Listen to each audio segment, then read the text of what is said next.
Bonjour à tous et bienvenue aux élèves du terminal. Cette fois-ci, je vais traiter une série où je vais parler un peu d'un exercice très classique qui est le double pendule électrique et un petit exercice sur les acides et les bases. On va essayer de déterminer parmi un certain nombre de couples quels sont qui peuvent être représentés un couple acide-base.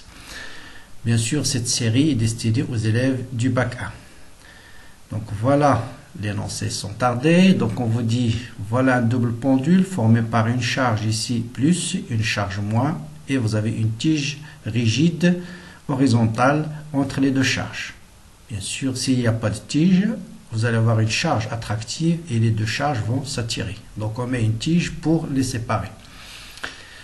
On va travailler avec une charge QA de 10-6 coulombs, une charge QB 10-6 coulombs. Voilà, toujours noter les informations importantes.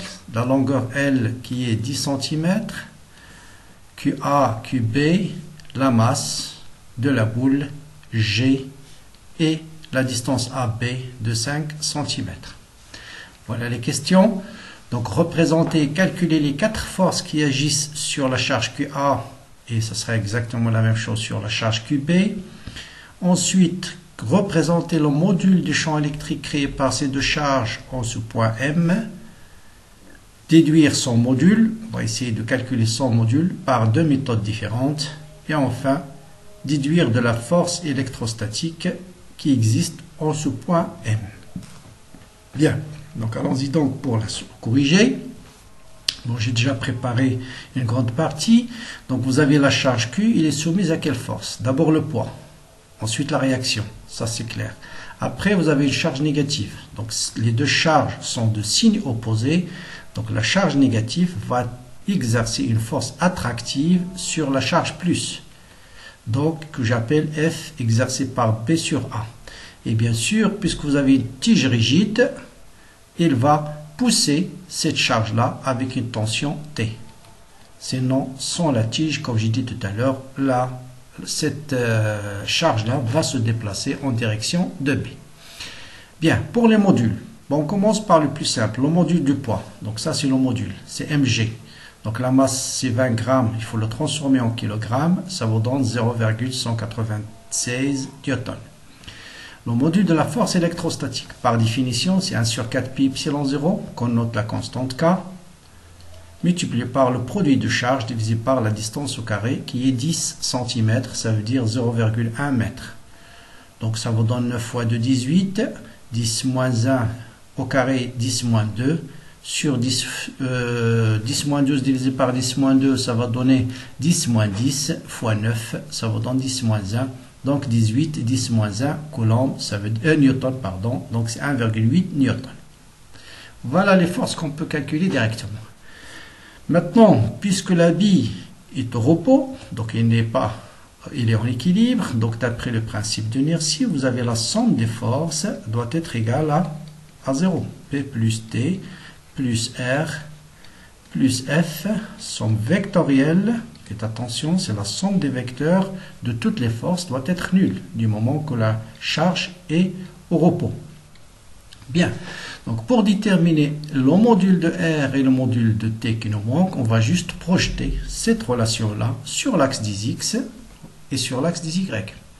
Commençons par l'axe des X, quelle est la projection de R? C'est 0, parce que R est perpendiculaire. La projection de P, c'est 0. La projection de F, c'est moins F, hein, parce qu'il est F c'est plus, il est dans le sens de OX, c'est plus, pardon, ça c'est le module, c'est plus F, d'accord, c'est plus F, voilà, et la projection de T, il est dans le sens opposé à X, donc moins T égale à 0. Donc le module de T est égal au module de F est égal à 1,8 newton. Si on projette sur l'axe des Y, cette fois-ci, c'est l'inverse. C'est la projection de T qui est égale à 0, la projection de F égale à 0. Qu'est-ce qui reste? R moins P égale à 0. Donc R, le module de R égale au module de P est égal à combien? Le module de P, 0,196 newton. Voilà On a déterminé les 4 forces et leurs modules. On va passer à la deuxième question. Représenter et calculer le champ créé au point M par les deux charges. Je vous rappelle que si vous avez une charge positive, elle crée en un point M quelconque de l'espace un champ qui est toujours dirigé de la charge vers l'extérieur et qui est suivant la droite collinéaire à la droite de M. Si la charge est négative, c'est dans le sens inverse. Donc vous avez une charge positive, il va créer un champ au point M qui est dirigé de la charge vers l'extérieur. Une charge négative, c'est l'inverse, c'est toujours dirigé vers la charge. Donc voilà la représentation. Maintenant pour le module d'un champ électrique, c'est la constante K, c'est-à-dire 9 10 puissance 9 fois la charge QA divisé par R carré. Donc R, c'est cette distance-là. Je connais cette distance, je connais celle-là, j'ai un angle droit. Donc R carré, Pythagore, c'est racine carrée de 125. Donc le module 9 10 puissance 9 fois la charge QA de 10.6 divisé par 125 10 moins 4 transformé en mètres, c'est très important. Et le résultat, ça vous donne 1,44 10 puissance 6 volts par mètre. Le module de EB, je parle bien du module. Donc la même chose, constante K, charge QB qui est moins la valeur absolue de la charge qui est 10 puissance moins 6 divisé par la distance qui est 5. Au carré, c'est 25. En mètres, c'est 25. 10 moins 4. Ça vous donne 3,6 10 puissance 6 volts par mètre. Donc là, c'est toujours le module. Très bien. Donc on a calculé le module de A, on a calculé le module de EB. Maintenant, quel est le module de champ électrique? Là, je vais faire deux méthodes. La première, la plus classique, c'est de faire la projection. Donc pour déterminer le module d'un vecteur, il suffit de chercher sa composante dans le repère IJ. C'est quoi sa composante totale EX et sa composante EY. Donc on va projeter chaque vecteur dans la base IJ. Commençons par EA. Quelle est la projection de A sur EX? C'est-à-dire cette distance EX, c'est là. C'est ce vecteur-là. Il est égal à quoi? Cosinus. Côté adjacent, c'est cosinus. Donc c'est EA fois cosinus alpha. Avec un signe plus, parce qu'il est dans la direction de X. Sa projection sur l'axe des Y. C'est ce vecteur-là. Et qui est celui-là. Côté opposé, c'est sinus. Donc suivant I. Et avec un signe plus, parce qu'il est suivant Y. Donc plus EA, sinus alpha, suivant J. Pour EB, est-ce qu'il a une projection suivant l'axe des X? Non, parce qu'il est perpendiculaire à l'axe des X. Est-ce qu'il a une projection suivant Y? Oui, c'est le EB avec un signe moins suivant J. Donc le champ total va avoir EA cosinus alpha suivant I plus EA sinus alpha moins EB, tout ça suivant J. Bon, vous connaissez EA, on a calculé tout à l'heure le module. Alpha, cosinus alpha, c'est facile à calculer, c'est cosinus de cet angle, c'est cette distance-là, 10, divisé par racine carrée de 125. Sinus alpha, c'est cette distance, 5 sur racine carrée de 125. Je connais le module de A, je connais sinus alpha, donc je peux déterminer la valeur de X et la valeur de Y. Donc ça, je peux le noter EX suivant I plus EY suivant J. Avec EX, c'est cette valeur-là. EY, c'est cette valeur-là. Donc vous avez tout pour faire l'application numérique. Et le module, ça sera racine carrée de x au carré plus y au carré. Très bien. Donc cosinus alpha, sinus alpha, vous pouvez le calculer soit par cette méthode-là, soit on peut déterminer tangente alpha et déduire la valeur de alpha et faire cosinus comme vous voulez. Mais vous avez une deuxième méthode qui permet aussi de retrouver le résultat. C'est d'utiliser le produit scalaire que vous venez de faire en maths. Donc vous savez que cette fois-ci, vectoriellement, E c'est E1 plus E2. Si j'enlève au carré, donc ça au carré est égal à ça au carré. Donc le module du champ au carré c'est E au carré. Donc A plus B au carré c'est A carré plus B carré plus 2A scalaire B. C'est des vecteurs. Et là, c'est le module de E1 fois le module de E2 fois le cosinus de l'angle entre 1 et E2. Voilà l'angle entre 1 et E2. On a dit cet angle-là, c'est 26,6. Ça, c'est 90. Donc l'angle, c'est 116,6.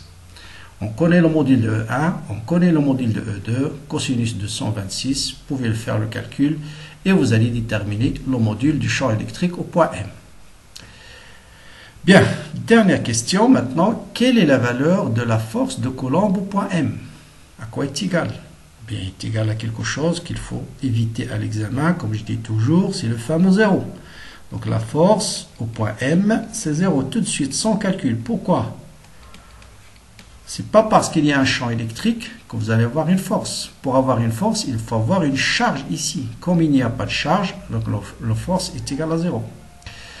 Maintenant, j'ajoute une question supplémentaire. Supposons que au point M, je vais mettre une charge Q1 égale à 10 puissance moins 9 coulombs.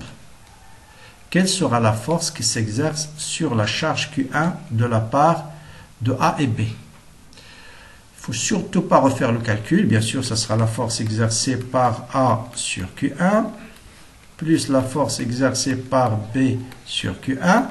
Mais ce n'est pas la peine de représenter FA, représenter B, faire le calcul, puisqu'on connaît déjà le champ total au point M créé par ces deux charges. Donc le champ, qu'est-ce qu'il fait en fait? Il représente l'effet des charges. Donc on peut maintenant enlever les charges et représenter en surpoids, ou dire en surpoids, il existe un champ électrique. Donc le champ électrique, ça permet de substituer aux charges, et donc ça sera directement Q1 fois le champ total au point M, qu'on a déjà calculé. Bien, voilà pour le premier exercice. Deuxième exercice, c'est un exercice très facile sur les acides et les bases. Ça vous permet, j'ai donné un certain nombre, 1, 2, 3, 4, 5, 6, 7, 8, 9 couples. Et il suffit de me dire quels sont les couples qui peuvent former un couple acide-base. Donc je vous rappelle, un acide, c'est toujours, peut s'écrire, va donner une base pour H+. Donc un acide permet donc de céder un proton et la base permet de capter un proton d'après la définition de Broglie. Donc quels sont les couples qu'on peut écrire sous cette forme? Je commence par H2O ou H-. H2O, lorsqu'il perd un H+, qu'est-ce qu'il va devenir? Il va devenir au H, puisqu'il a part des plus, il va devenir moins, au H-. Au H-, donc ça c'est OK. H2PO4 de moins. Est-ce que ça c'est un couple acide-base? Si H2PO4 perd un H+, qu'est-ce qu'il va devenir ici? Il va devenir un HPO4 moins avec le moins, donc 2 moins. Or ici vous avez PO4 de moins. Donc ça, c'est pas un couple acide-base. Celui-là, mettons HSO4 moins, va donner toujours, s'il est un couple acide-base, il faut qu'il libère un H+. S'il libère un H+, il va devenir SO4 de moins. C'est ce qu'on a ici, donc OK. H+, tout de suite, non. H+, s'il libère un H+, il ne reste rien. NH4+, bien sûr, ça vous le connaissez très bien. Lorsqu'il libère un H+, il va devenir H3. H2O, est-ce que ça c'est un couple acide-base? Là, il faut faire attention, ce n'est pas un couple acide-base, c'est l'inverse qui est un couple acide-base. Pourquoi? Parce que H2O, on vient de le voir ici, H2O, lorsqu'il libère un H+, il va devenir au H- et non pas H+. Donc ça, c'est pas un couple acide-base. H3O+, la même chose, H3O+, H3O+, lorsqu'il donne un H+, il va devenir quoi? Il va devenir H2O et non pas au H-. Donc là aussi, c'est pas un couple acide-base et non plus celui-là, c'est pas un couple acide-base. Donc voilà pour cet exercice très rapide où j'ai essayé d'appliquer surtout le double pendule et ce petit rappel sur les acides et les bases. Bien voilà, donc je demande à tous les élèves du bac 1 de m'envoyer dans un message quels sont en fait les chapitres qu'ils font en ce moment et pour les aider par d'autres vidéos bien sûr. Comme d'habitude, partagez la vidéo, commentez-la et à très bientôt.